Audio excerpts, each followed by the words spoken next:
A series of seminars and workshops is proceeding over the three-day conference, while a commercial exhibition of apparatus and techniques is running throughout in the downstairs supper room.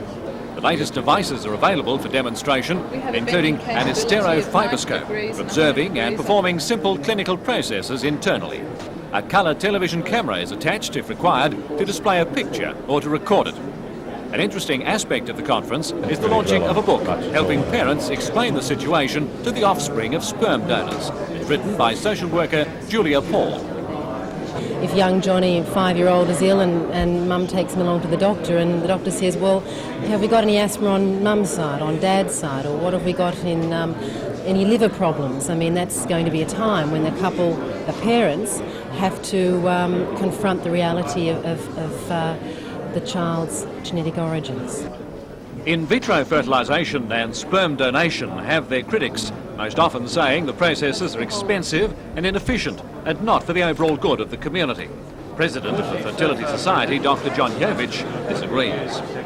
In the last couple of years, a lot of developments have been put in place which will now begin to show better results in terms of efficiency, the cost per successful pregnancy and the number of live births in the infertility area will be increasing very dramatically.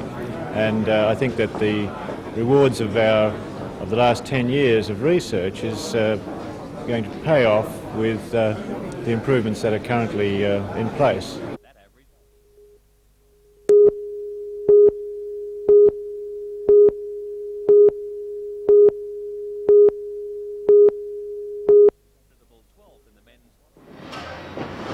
Just to qualify for the event is a big effort in itself. Sharon had to first of all win a tournament at the Mayfield Bowl, then go on and win the country and state qualifying tournaments. In the national final in Sydney, Sharon won 8 of her 11 head-to-head games, averaging an Australian junior women's record of 200. That average was even better than the junior men's. In the final, Sharon beat Alison Turner of Victoria 196 to 177 to claim the South Pacific Junior Championship. Sharon, did you expect to win the tournament when you went down to Sydney at the weekend? No, not really. I knew I had a chance, being such probably a good bowler being there, having the experience, but I didn't think I'd be able to win it.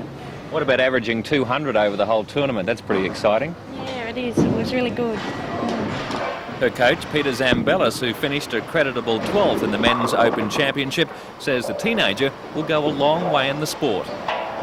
I don't make big predictions as a rule. I'm fairly down-to-earth sort of a bloke, but if she continues along the way she is, I think she'll be the best female bowler within the next few years, for sure.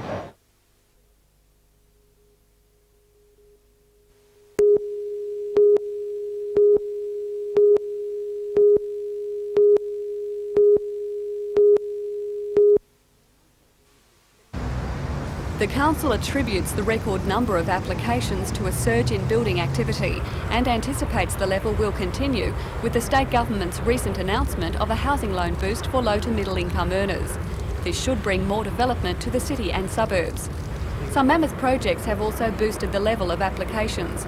The major proposals include the civic redevelopment, an $11.3 million ESO project on Kooragang Island and BHP's new $62 million plant.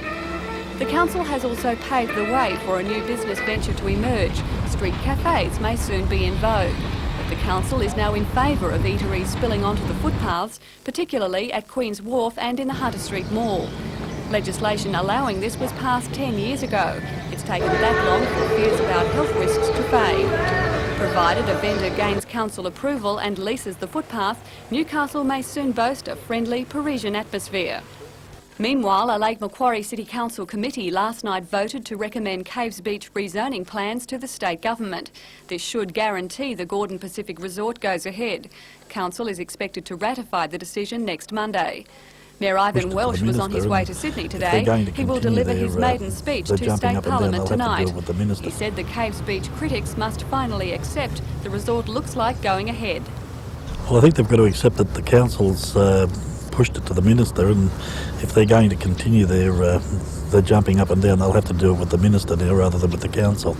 But I think they should accept that it's going ahead because it's a magnificent proposal, and it certainly keeps within the bounds that council requested of it. In other lake news, the council will attempt to resume land at Rathmines for public use. It's currently owned by the Christadelphian Church. Mayor Welsh says he is unsure whether the move will be successful.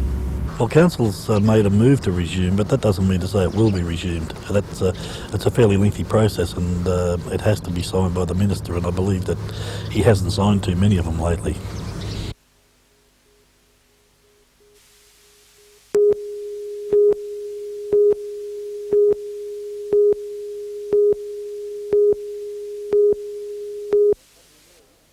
What we need.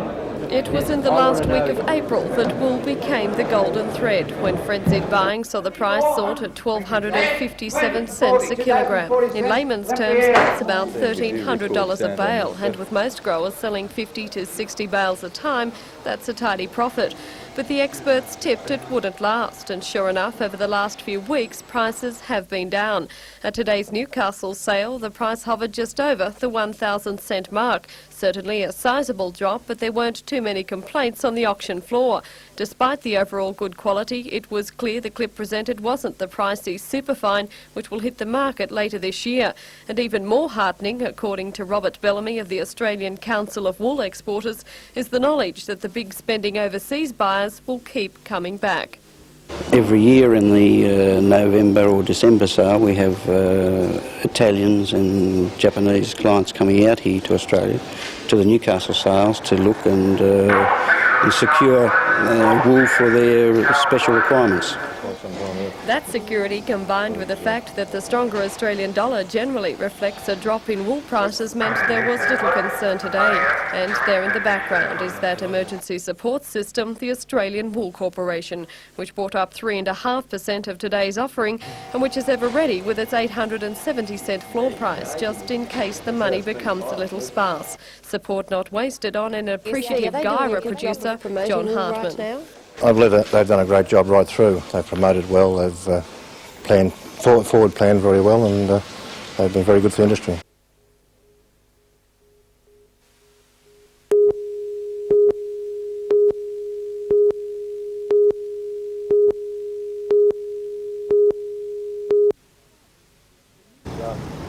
The new requirements of the Australian Standards Association for the coverage of reinforcements in concrete buildings should help overcome problems with corrosion. The new Concrete Structures Code supersedes the old, which has operated for the past 15 years.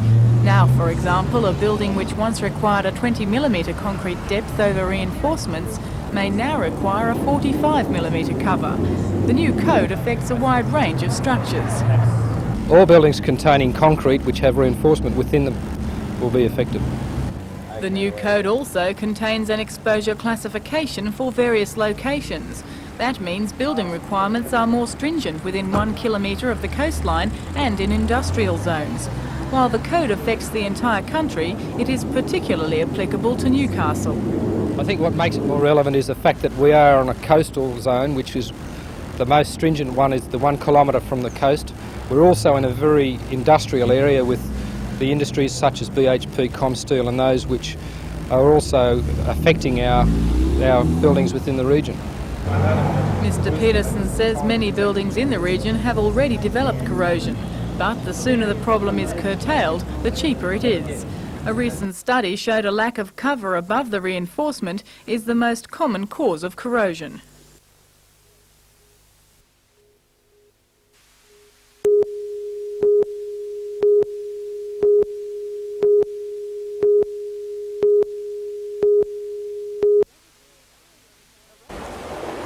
A rather bleary-eyed Eric Arnold received the good news at 4 o'clock yesterday morning. For him it was the icing on the Olympic cake. Not only has he connections with Donna Proctor and Susie Borma, he also has spent more than a year working with Kajal Singh, the young Indian butterflyer who will join him in Seoul. Eric has housed and fed the 23-year-old policeman from Delhi since he arrived because he believes Kajal has talent. Certainly he's come a long way for a village boy who learned to swim in a pond with his family's buffalo. Now Eric admits Kajal's natural talents aren't really a true reflection of the standard of swimming in India. Swimming is not taken off in India at all. Kajal is the only swimmer that's ever come through and won a medal at the Asian Games. Eric was also selected to coach the Indian team for the Asian and Commonwealth titles, though never made it due to political problems. But this time, he says, with all those personal ties, he wouldn't miss out for the world.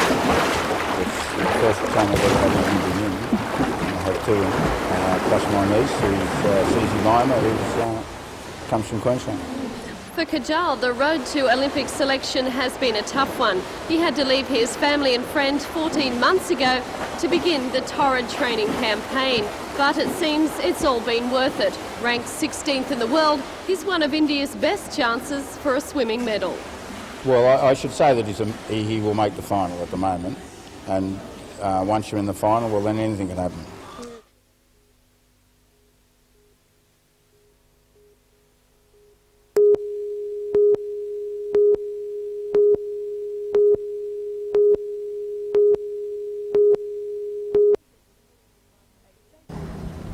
A State Education Department directive meant NBN was refused permission to meet Mr Aquilina on the Belmont TAFE College grounds.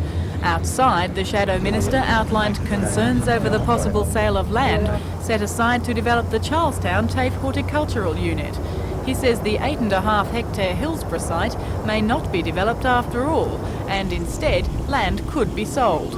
It's a way of yet cutting back on the opportunities for educational development in this area, and quite frankly it's a scandal.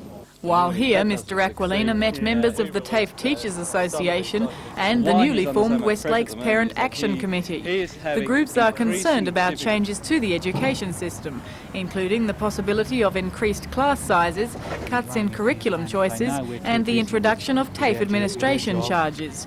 Parents also voiced their fears about proposed amendments to the Teaching Services Act. What they've told me today is that whatever the opposition does, Mr Aquilina, make sure that legislation which will bring about increased class sizes, which would bring about changes on the hours of face-to-face teaching for teachers, is blocked in the Parliament. The amended legislation still has to go to the upper house, where Mr Aquilina is confident it will be defeated. If not, he says, a Labor government would repeal it. As Shadow Education Minister, it's not surprising Mr Aquilina has strong views about the future of the Minister in power, Dr Terry Metherell. Obviously there is grave concern within the government ranks and within his own ministerial colleagues, as well as with the Premier, about his capacity to be able to sell what he's trying to do.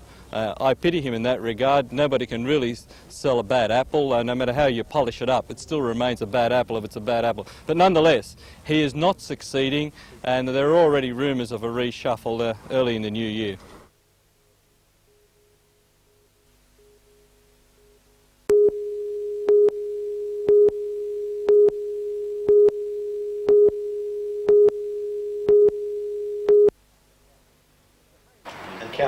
Mr Hayes' office said today that the development is of major significance because it has the capacity to generate employment and ancillary earnings, and the Department of Planning will expedite the procedures while ensuring that consideration is given to matters of concern already raised.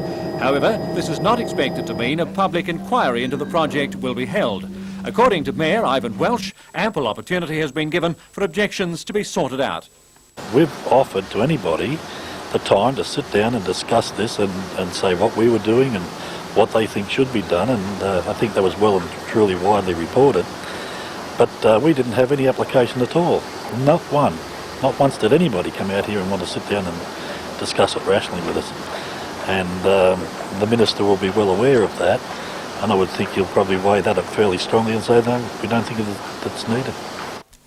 The Managing Director of the Gordon Pacific Organisation, Noel Gordon, says with the Minister's approval, work will begin next month. The company already owns the land and will develop it phase by phase. $2 million has already been spent on planning, with finance to be arranged as required, and no overseas money will be used. Mayor Welsh is happy with the idea of a staged development. Yes, it will be staged. The first stage, I believe, will be a residential development in Caves Beach on already approved and zoned residential land.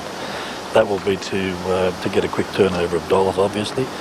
And the second stage of the development will be the 2 hotels and golf courses, because they believe that they want to have the opening for those late 1990.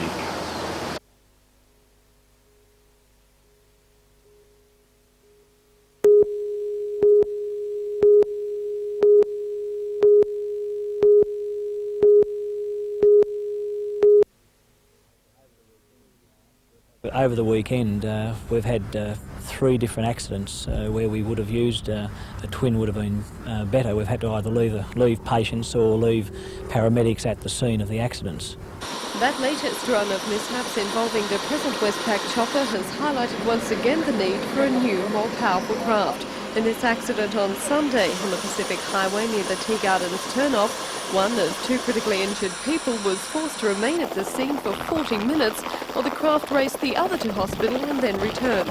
The reason? It couldn't carry both patients at once. And the same problem on the same weekend meant another patient in one case and a paramedic in another were left behind.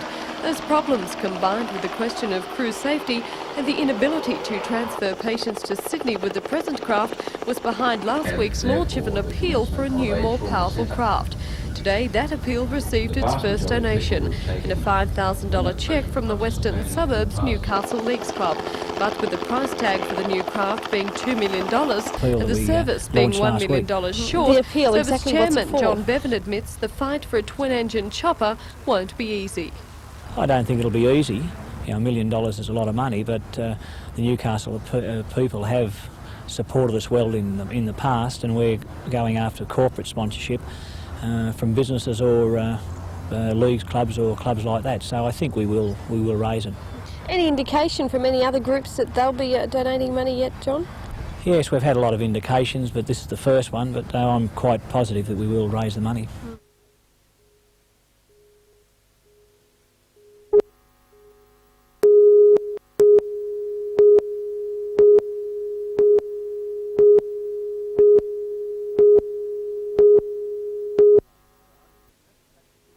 The Hunter gymnasts had to compete with 9 other regional teams from throughout the state. Over the 3 days of the competition, different divisions or standards competed from Division 5 up to Division 1. There were only 2 entrants in the Division 1 section, Sydney girls Melanie Spicer and Tanya Mann. Both girls have competed in the Nationals, but it was Melanie's performance that won the day.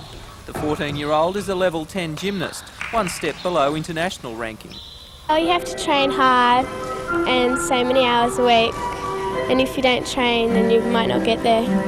Anna Zidder from Waratah won the 5th division, and Carm NG from Newcastle High was the best in Division 2, scoring 9.5 out of a possible 10 for a floor routine.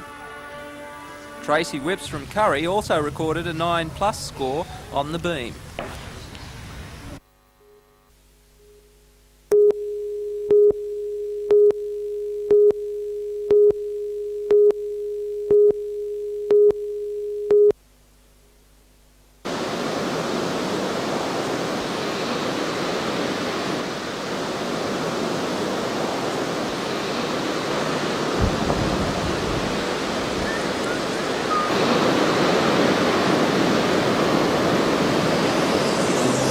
That must be groundswell.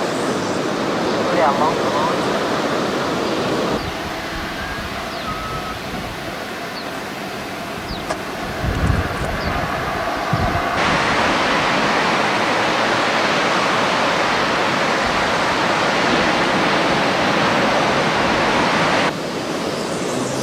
That must be groundswell.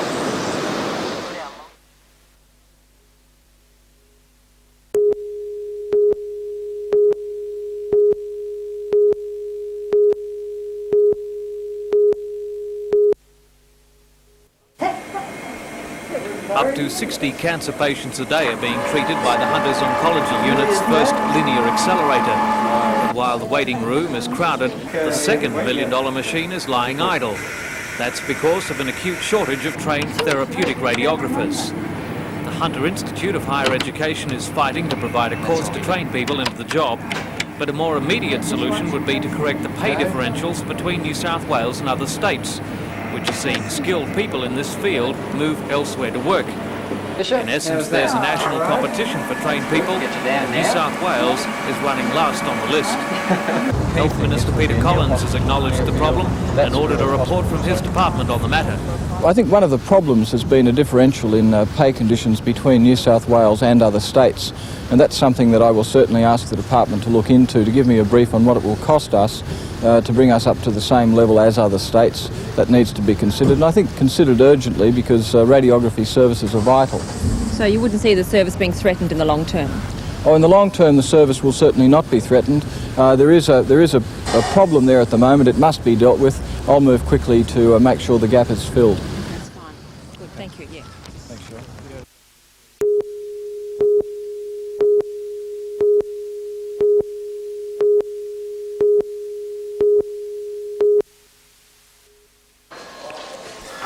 More than 700 money order blanks and a postal date stamp similar to these were stolen from Rossmore Post Office in Sydney's northwest 2 years ago. Yesterday, an alert postal worker at Newcastle recognised a money order from that branch. Police believe the thieves used the stamp to authenticate the stolen money orders and then wrote out whatever amount they wanted. The next step was to approach a bank or building society where the orders are treated as cash. It's confirmed they opened an account with Newcastle Permanent and passed money orders at 3 branches. It's understood the Advance Bank and the Newcastle Greater were also caught out by the fraud. Police haven't disclosed the exact amount of money taken, but it's thought to be in the thousands.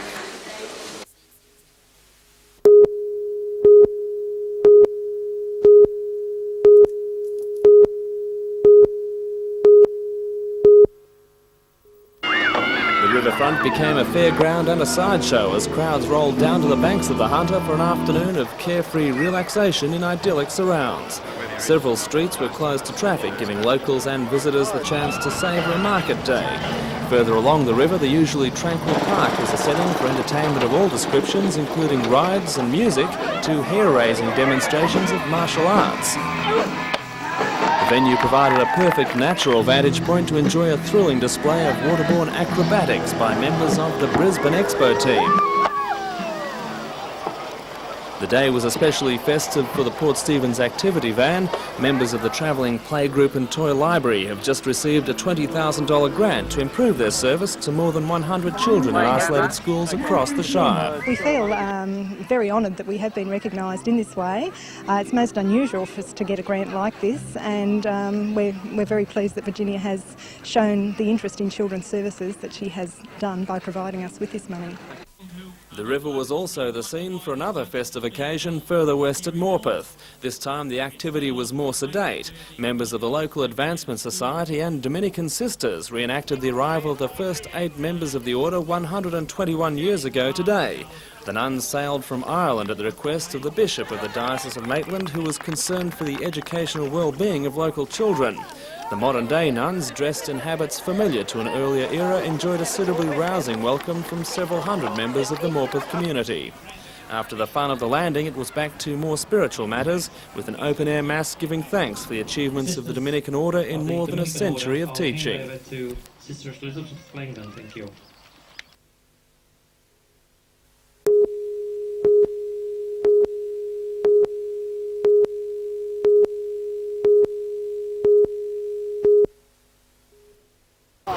Three boats entered the Special Action Day on the Hunter from as far north as Port Macquarie and as far south as Frankston in Victoria.